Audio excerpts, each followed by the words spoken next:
All right, all right. We are back in beautiful Belmont, New Jersey for myself, but I have a very special guest on who is not in Belmont, New Jersey. This is a virtual one. We have Alex Barr on. Alex and I met through Facebook and through SEO, and Alex is knows more about SEO than probably 99.9% of the people in this population. So I thought he'd be a cool guest to have on. But then we also want to bring back a local impact of, tech companies doing things locally to help nonprofits as he started to follow the Wingman Foundation. So Alex, thanks for coming on today. Thanks for having me on, Tom. I really appreciate it. You got it. I love the hat. Let people know where you're from, your company, and kind of some of the things you've done, because you've done a lot of great things in your career here. Yeah, so I'm in Cheyenne, Wyoming, hence the hat. Yep.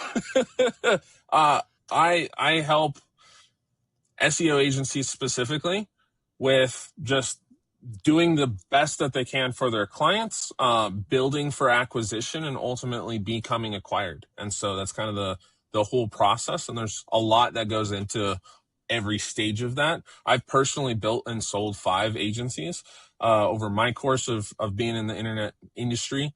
So I jumped in 2006. So I'm just an old fogey in the industry, and I've just sharing my advice and my knowledge with agencies that could use it, because there's a lot of, as in the industry, a lot of people that are not always above board and always giving you the best direction. And so if I can be the no BS solution and help some people out, and not only serving their clients but also taking their agency to where they want to be, that's kind of what I've been doing. And SEO is an ever-changing game. It's an ongoing, it's a discipline. It's not even like, I love when people come in and go, can you just set my keywords once and forget it? And, those guys, they're not the right clients for SEO, because they're never going to understand and value the work that goes into it. And it's also just, there's such a gap or a curtain, right? And so showing people behind the curtain, I'm a big fan of trying to relate it to your common stuff, right? So it's like, okay, well, if you did one oil change on a brand new car and never did an oil change again, would that be beneficial for your car? I mean, it would work for a little while, right? But long term, it's not a great solution. The same situation, right? So when you start relating stuff to your common everyday, then it's like, oh, okay, that's why there's value. So it's not always that the person is, a bad fit. Sometimes there's just an education piece there where they don't value it because they don't understand or they can't relate it. A lot of the times you and we can talk Greek all day long and we know what we're talking about, but it might as well be another, language to most of these other, especially business owners, right?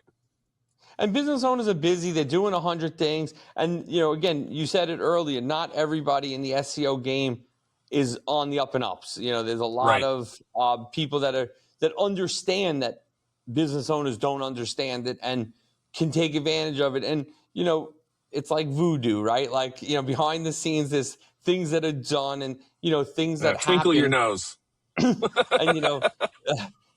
And, also, it's also funny when someone says, oh, just get me back up to the first page, and you're like, all right, well, there's a lot of other things involved in this. But, so I think that there's some places that are not on the up and ups, and those people give SEO a bad,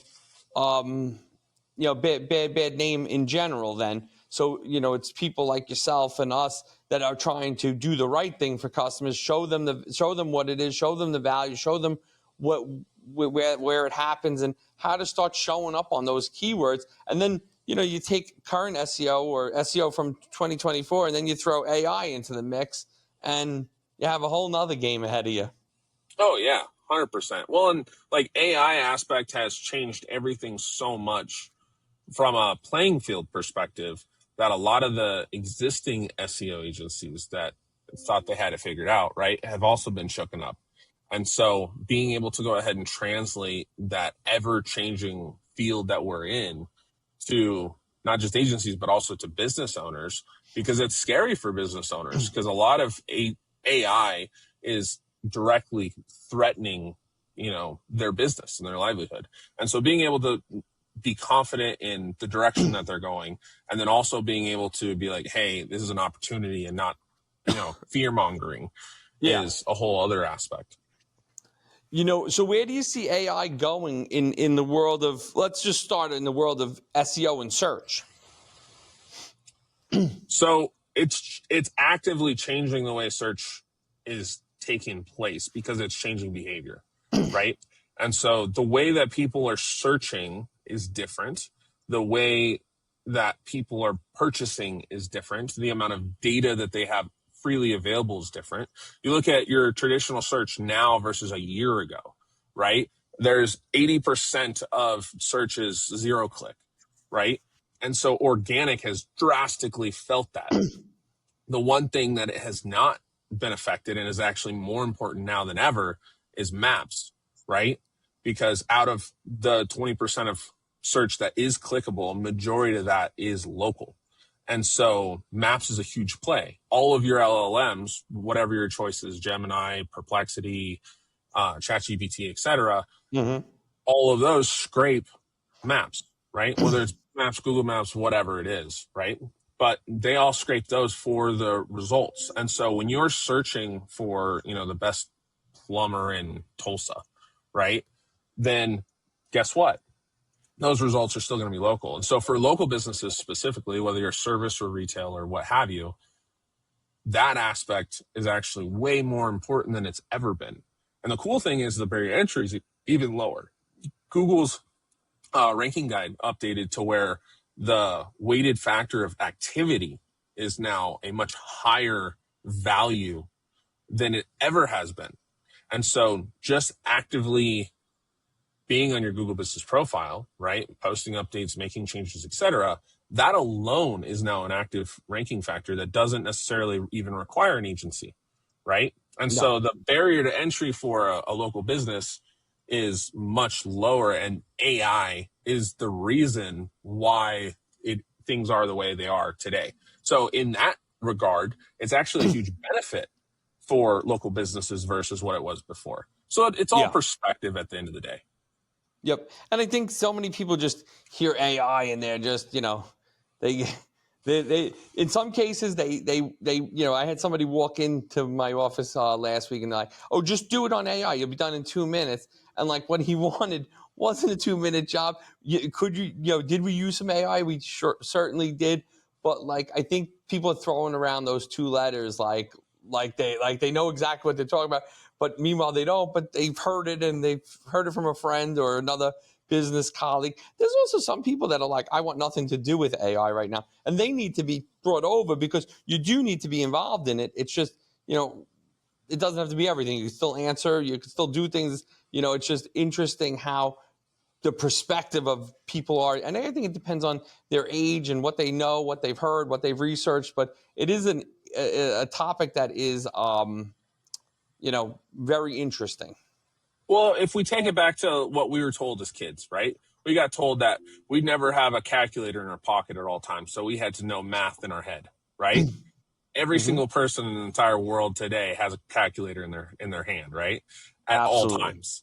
And so like life changes. The same thing with the internet, right? People thought internet was a fad. People thought that, we're afraid of the internet. Like they had the same reaction that they're having to AI with the internet, right? And so the reality of it is the internet is baked into everything that you do, everywhere that you go. And we're going to see the same thing happen with AI. Honestly, we're already starting to see those repercussions of it's essentially a tool that is speeding things up, is way more productive, is way more accurate, right? And can be scaled infinitely. And so the benefits are that it's going to accelerate everything that we're doing currently. And so if we look at it that way, now that kind of gets rid of that fear mongering, and now it's an exciting opportunity. And that's really what people should be looking at, because there's more money to be made in fear mongering people, right? But the reality of it is that if you look at it as an opportunity and you are implementing that opportunity into your business or your everyday life, then you're going to be benefiting from that instead of scared of it. Sure. Now, where do you see the digital landscape going in the next 3 to 5 years with knowing what knowing where we're at, and kind of where do you see like digital agencies going? It depends upon the type of agency, right? I think some agencies are going to have a lot harder time than other agencies, just because there's a whole host of agencies that are selling nothing but AI, right? Mm-hmm. Which is dangerous because the rapid pace at which AI is moving, that we've already seen a wave of AI agencies that have been put out of business because of new models and new technology, and everything's just moving so fast, right? Mm-hmm. Meanwhile, there's other agencies that are hugely benefiting from it. Like look at Andromeda with Meta, right? AI literally runs the entire media buying process. So the only thing that you have to focus on is creatives and target your appropriate audiences at the different levels of the funnel. That's it. So it has made it exponentially easier for Mm-hmm. PPC agencies, as an example, right? Media buying agencies. So it depends upon the type of agency. I would say in the next 3 to 5 years, they're expecting AGI to happen. I think before AGI ever actually truly happens, we're going to see the next phase of AI affect things where right now we're the ones training and directing AI. And we're already starting to see agents that can train agents. And so I think your AI org essentially is going to become way more important, where AI is going to then be directing AI. And that's really going to, again, just further accelerate everything that's happening currently. That's game changing. Yeah. Yeah. So I think that in the next 3 to 5 years, that's probably going to have a bigger impact. They're expecting in the next 3 to 5 that we could potentially hit AGI, whether we do or not. I think the biggest thing that we're going to immediately see impact from is the fact that we're going to be removed from the implementation process with AI. And it's going to be AI directing AI, which Mm-hmm. is going to be the commonplace very quickly. That's going to be an interesting kind of hurdle and opportunity at the same time. And now, like when we started to talk, when you and I started talking, we talked about the give back and the nonprofit aspect of the tech space. I think that a lot of guys kind of do their thing and they don't really think about the local community. And that's one thing that at Wingman we're very focused on. We have, as you know, we have our own foundation, and that started just because we wanted to do the right thing. 10 years ago, we started collecting toys and food, and it just kept going. And then finally, we just said we probably should start a nonprofit because this is getting a little bit bigger than what we thought. The first year we gave out, 2 turkeys and a table full of food. We thought we took over the world, but I thought I won the Heisman that year with 2 turkeys on the table and some stuffing. But now we feed about 4,000 people for Thanksgiving. We have a perpetual food drive. We're teamed up with a ton of local businesses that everybody's shooting for that same mission. And, I think it's gotten a great impact, and it's had a positive impact on our business, but we don't do it. I always said, if we never get one customer from this, that's okay. I know we're doing the right thing. And it's part of kind of what's, how I'm built is to, just give back. And to those that are less fortunate, I'm very thankful and blessed for everything that I have, and I want to make sure that we could help and make the community a better place than when we found it. So that's why I do it. But I think that there is in the tech space, I think that that's kind of gotten lost because there's less community in the tech space. We're in a bubble for sure, and that bubble can get lonely. And the reality of it is, I think a lot of agency owners that I've talked to, at least, and then myself included, I mean, the whole reason that we got into the tech space is to be able to help those individuals and those business owners and make that impact, right? It's really cool to be able to be like, hey, Chuck in a truck started with, just him, and now he runs a crew of 15 and runs 25 trucks or whatever. Like that, Yeah. that is very rewarding and fulfilling as an agency owner. And so at the end of the day, a lot of the reason why we're doing what we're doing is to be able to have that impact with businesses. So that correlation with impacting the community and the economy that you're living in is huge, right? And so I know one of the things that I personally do here in Cheyenne is I do a lot of education with business owners. I do a lot of support outside of what I would normally do with business owners. Not only giving back, but also just helping, right? Being that lending hand and being more approachable on that end of things. Even though I don't have a ton of clientele in this area, being able to go ahead and reach out to the community and be a positive impact also not only helps make you feel good, obviously, selfishly, but it also helps with the economy and the economies or the local communities aspect of these scary digital companies, right? Yep. And so making it more approachable and more friendly and being more open and supportive on that front goes a long way from a reputation perspective for the industry and just other, digital businesses as well. Yep. I think that there's a lot of things where, that local impact can kind of make a difference for, for the community, but also for the agency. So people start to know, like, all right, these guys are good guys. These guys, this is what they do and how they do it. Again, you take a local small business that's not computer savvy, and, we start talking and they're like, what are they talking about? So it's, I think that becomes it becomes to realize that everybody's kind of the same. Everybody puts on their pants the same way, and just a matter of the talk that the jargon that you're talking. So I think that is beneficial. And I'd love to see more agencies kind of get involved in that. And again, you talk about the chuck and the truck that you turned into 15 truck or 20 truck operation.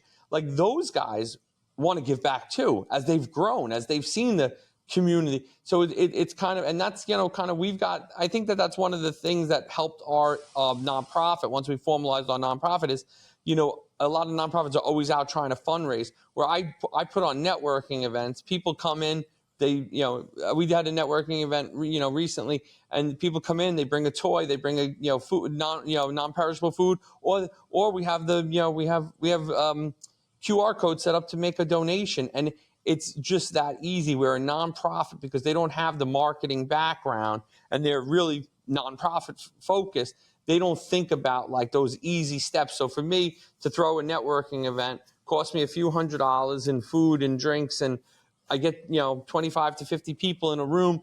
The people want to be there because they want to meet each other, and in the process I say, just bring me a toy, bring me food, make a donation, and they're thrilled to. It's easy because they've just met 25 to 50 new potential leads for them. Well, not only that, but then it also for your business, you're getting that visibility. So there's a lot of selfish reasons to go ahead and to reach out and help the community as well, is because at the end of the day, everything that we do in the marketing space, right, is about visibility. It's all about eyeballs and impact, right? And so sometimes in the digital space specifically, we completely forget about like face-to-face human interaction, right? Yep. And so everything's an ad or a campaign or what have you, and we look at everything as traffic. But the reality of it is all that translates back to a human on the other side of things, right? And so being able to not only be present physically, but also present online, that's the perfect combo. So when I talk to agencies specifically and small businesses, and I say, hey, it's not necessarily about the one perfect silver bullet. Like that's the one biggest thing in our industry that I think we need to get away from is the silver bullet myth, right? And so it's honestly just about visibility, and visibility can happen through multiple channels, and we are more connected than we've ever been in our communities, not only through online, but also personally, right? So a lot of these businesses rely on other businesses. They network, whether it's through a networking event or at the bar or what have you, right? And so being able to be omnipresent in all of those situations, whether you're running an ad or you're hosting a networking event, right?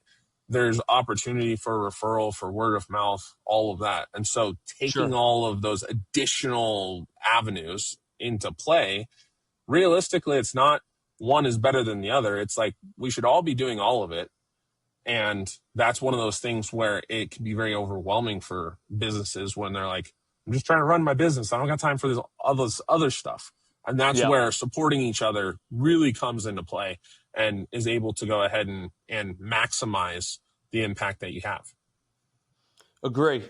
Agree. And, again, you said omni-channel. Like, there's so many places that you need to be seen to continue to grow. And not everybody looks at the same place.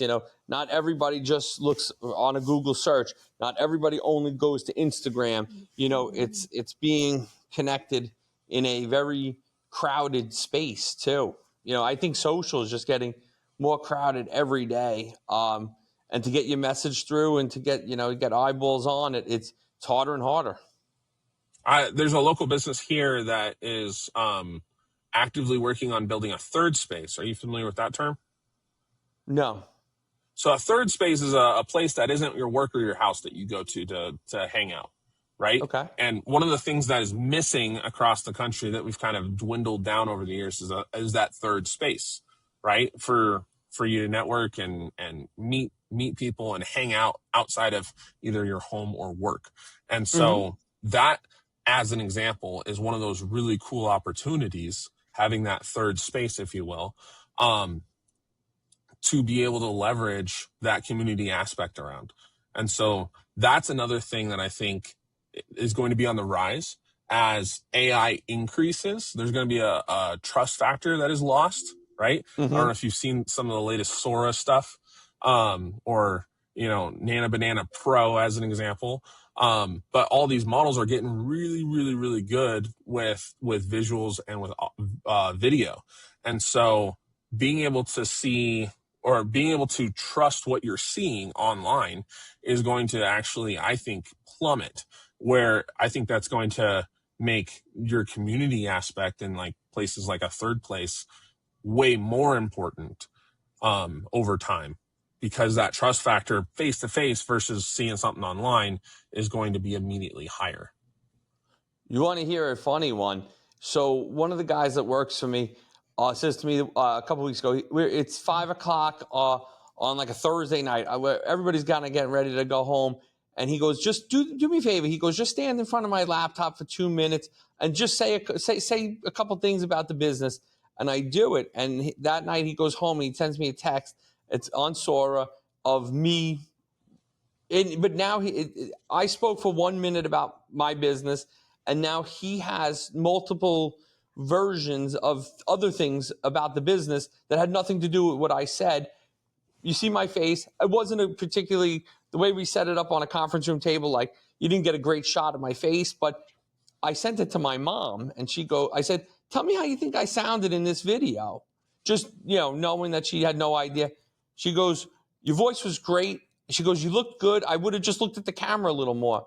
I said to her, listen, that wasn't real. That was AI.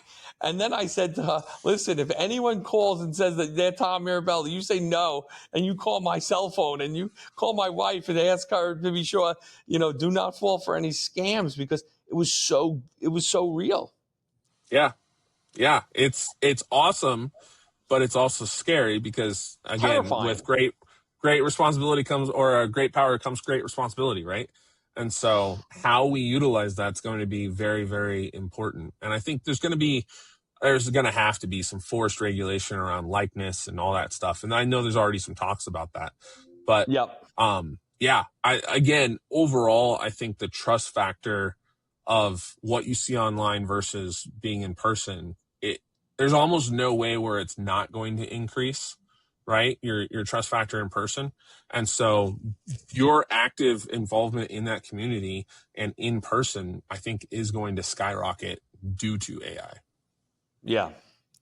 I hope that the good of AI stays the good, but I fear on some of that back, the people are going to try to take advantage of other people because of it.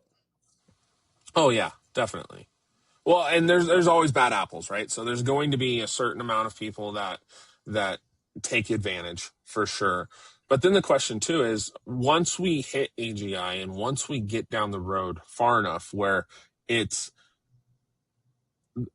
an inevitable endpoint where AI is going to be more productive at a lower cost, and it's going to be more beneficial to have AI run almost everything, right? At what point are we going to go ahead? Like, what's the point of human interaction, right? Like, what are we doing? What is our involvement? Because a lot of business owners that I talk to that are scared of AI, they're like, well, if I'm getting replaced, there's nowhere for me to, I'm not being offset, right? It's not like, oh, AI is going to take over this and now I'm going to go do that other thing. It's like AI is doing all of it, right? And so obviously we haven't hit that threshold yet, but there is a timeline in which case we see that in the eventual future. And so then the real question that we have is, what is the goal of, if AI can be running everything in your business, what is your goal? Like your goals and your desired lifestyle. I've been having this conversation a lot, is like, that's way more important. And that's typically something that a business owner hasn't thought of because they've been too busy running their business.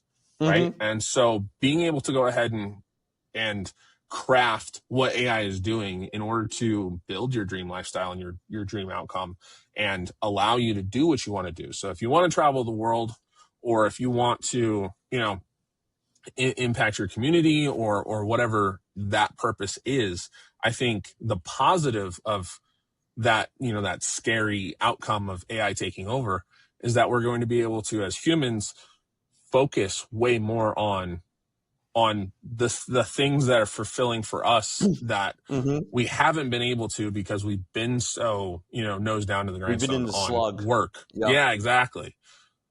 Now, here's a different question. What happens to, the world gets replaced by AI? How do people make money for these business owners to live that desired lifestyle? So obviously business owners that utilize AI and are having AI operate, right? There's obviously going to be financial benefit to that. It's the people that aren't running the businesses where AI takes over their job, right? They don't own the AI that's running stuff. What happens to them? There's been more and more talk, at least in my world, that I've been seeing about some sort of universal basic income, right? Because at that point, what's the benefit of your average worker, right? If AI can outperform at a lower cost on all levels, then what's the case? And so if a universal basic income is in play, right? The cool thing about that is now everybody's got this time freedom, right? And they've got their basic needs met. And so then the real question is, okay, what kind of an impact you as a human are going to have on other humans, right? Again, coming back to that community aspect. As a business owner with AI running things, I think that's actually way more beneficial for business owners because look at Base 44. Are you familiar with that story? That was just this year. Base 44 is a vibe coding platform that sold to Wix for $80 million. It was a single guy that built it, started in January, sold it over the summer. Less than a year in, right? Built an $80 million business as a single individual. It's incredible. 100% thanks to AI. So that aspect of accelerated business, something that normally would have taken years and massive teams, a single human did in less than a year, and had that same outcome, is all thanks to AI. So there's a lot of benefits to applying AI as well. Totally. 100%. I think that business owners are going to do, a number of business owners are going to do well with it. And then there's going to be some people that, where they just don't know how to implement it and how to get around the curve, get around the fastball on that. And then you're going to have other people that, some of the employee side, and you're seeing that with some of these layoffs. Some of these layoffs, I think, are starting to, these corporate, these Fortune 500 layoffs. I think some of them start to trim the fat and they use AI as the reason. But then you're going to turn that into productivity and, what can you get from, the AI that you don't have sick days, you don't have PTO, you don't have all these other things, and you can get the work done and done faster and cheaper. The other thing too is that there's human elements to a lot of these businesses that AI doesn't understand. that we still have the leg up on, right? And so being able to, let's say you got laid off from Fortune 500, your job was replaced by AI. Instead of AI being the evil, enemy, if you were to utilize AI to identify a human aspect of an element of business that you're familiar with that you potentially got laid off from or whatever, right? That maybe you weren't happy with at the employer or could have been done better or implemented better or whatever else. There's all these opportunities where you can actually turn around and turn a lot of these formerly employed people into business owners, where that barrier to entry to being a business owner and running a legit operation thanks to AI is lower than it's ever been. Sure, absolutely. So, I mean, it's going to be an exciting next couple of years at a minimum to see kind of how things shake out, how companies do it, and who embraces it, who's hiding from it, and who and different opportunities along the way.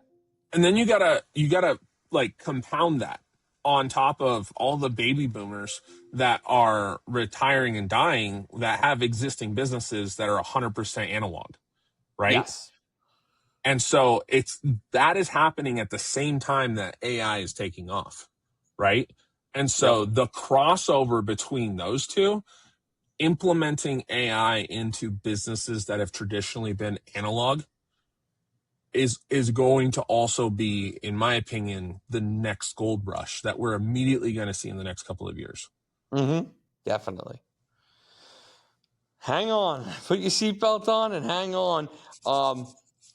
You're excited there. And now, as we wrap up, just so that the audience knows that's listening to this, you don't really work with the end client anymore. Now you're really just working with the agencies, like a guy like myself, other business owners that work for the agency. Is that correct? Yeah, primarily that's my target audience, is working with the business owners. I do work After with 5 times, you don't want to deal with the end user anymore? Well, I'm working with some private equity and franchises. So that on that end of things, I do some like actual like client work, but a majority of everything I do is agency. Cool. So, and as we wrap up, if someone's watching this and they're an agency and they want to find you, what's the best way to to reach out to you? I'm at Alex C. Barr on all the socials, and if you go to alexcbarr.com, you can reach out to me there too. Awesome. Well, Alex, this was a great conversation. I really appreciate getting you on. I just enjoy our conversations, and I always learn something every time I talk to you. So, well, I appreciate you having me. Amazing conversation. Great. So we'll get this up in the next week or so, and you and I will continue to chat on other topics. And I wish you the best in everything you're doing, and continued success. And you as well, sir. Thank you.